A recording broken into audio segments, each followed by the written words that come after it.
Hello, my name is Monica Lourenço. I'm a researcher at the University of Aveiro in Portugal and a teacher educator. This presentation titled Becoming Culturally Aware and Socially Responsible, the Voices and Practices of Pre-Service Teachers is part of a case study I developed with my student teachers who got acquainted, experienced, and also struggled with plurilingual and global citizenship education for the first time. I've organized this presentation in these 6 key moments, and I'll start with a rationale for the study and a brief contextualization of my research. So as we all know, the field of teacher education has evolved and incrementally changed over the years. Recently, there's been a surge in rhetoric advocating the need to cultivate teachers' linguistic and cultural responsiveness, as well as their transformative agency, and recent events such as the COVID-19 pandemic have further exposed and exacerbated the long-standing inequities that stand in the way of multilingual learners' access to quality education. And they've also caused us to reflect about teachers' role in the world, which should be the one of proactive contributors to social and linguistic justice. And this makes it fundamental to design more appropriate teacher education programs to educate better teachers, that is, culturally, linguistically, and socially responsive. The concept of culturally and linguistic responsive teaching was first developed in the North American context, but has made its way to other parts of the globe. The concept can be best understood as a pedagogy that empowers students by using the cultural and linguistic knowledge they have, the home culture and the languages, their experiences, their frames of reference, their performance styles to make learning encounters more relevant and more effective to them. According to Villegas and Lucas, culturally and linguistically responsive teachers should be social-culturally conscious, that is, recognize that there are multiple ways of perceiving reality and that these ways are influenced by one's location in the social order,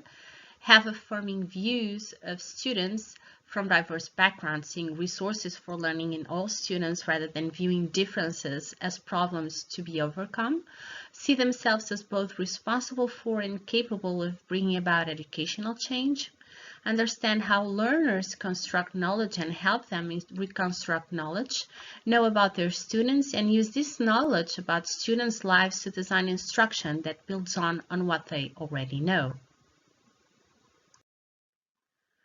Yet the challenges teachers are facing today are not only restricted to the changing and more diverse student population. Teachers are now being asked to keep pace with rapidly developing knowledge areas and approaches,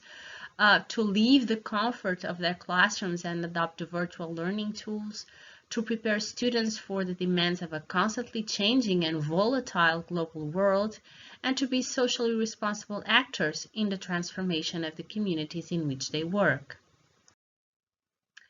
And this implies a need to bring other approaches into teacher education that can help pre-service teachers gain the confidence, dispositions, knowledge, and skills to become culturally and linguistically responsive, but also socially responsive and engaged. In my practice as teacher educator, I've been integrating plurilingual approaches within a broader global citizenship education perspective as possibilities to develop pre-service teachers' identity as transformative agents of society who respect and act towards linguistic and social equity. So the study that I'm sharing with you today is rooted in this context and aims to understand whether, how, and to what extent a group of pre-service teachers from a Portuguese higher education institution incorporated plurilingual and global citizenship education into their becoming teacher identities while developing a project for non-formal education settings. So in other words, how did this experience change the way these teachers regarded themselves and understood their role and their place in a globalized and multicultural world? The study was conducted during academic year 2019-2020 in a course titled Educational Intervention Projects, which is part of the final year of an undergraduate program in elementary education. And in this course, students are organized in small working groups and must choose a preferential team to develop their intervention projects. So each group is then assigned a mentor, that is a teacher educator, and a formal or non-formal education context where they are expected to implement their project. So in the first semester, students usually conduct observations in different educational settings, and the second semester they develop an intervention project in one of those settings. So participants in this study were a group of 4 pre-service teachers, Chloe, Irina, Laura, and Martha, who chose education for linguistic and cultural diversity and global citizenship as a theme to develop their intervention projects. They were representative of today's typical beginning elementary teachers in that they were female, white, and mainly in their early 20s. Prior to taking the course, none of them had ever heard about plurilingual or global citizenship education.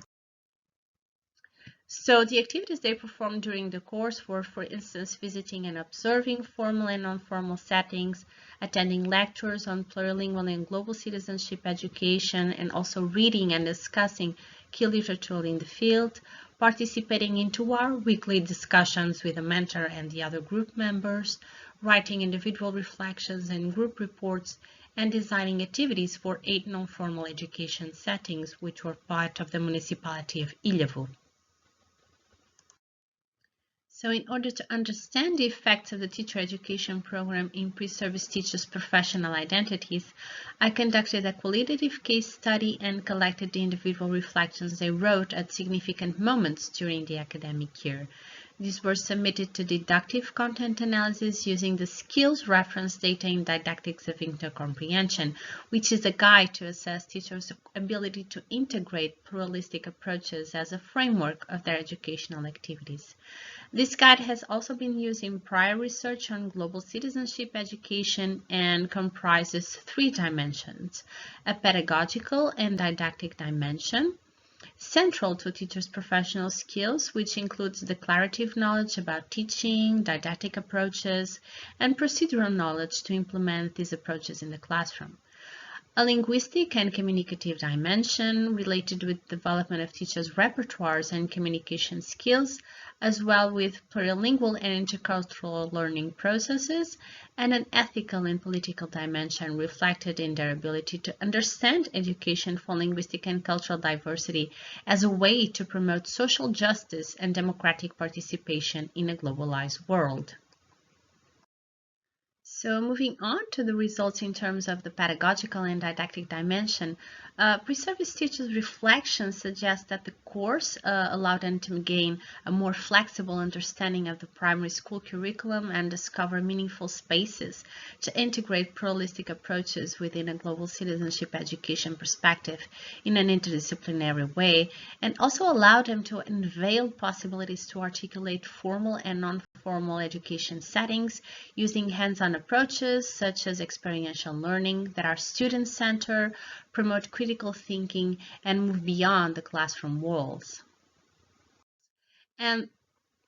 Martha's words illustrate some of these issues. She highlights that the readings and the 2-hour weekly discussions with a mentor were fundamental to fight some fears and insecurities concerning plurilingual and global citizenship education, and to design activities that are articulated with the curriculum and with pupils' ages. So they basically allowed her to answer the question how to bridge theory and practice. This is also visible in the activities they developed when defining the learning outcomes for a learning unit they titled What is Life at Sea Like?,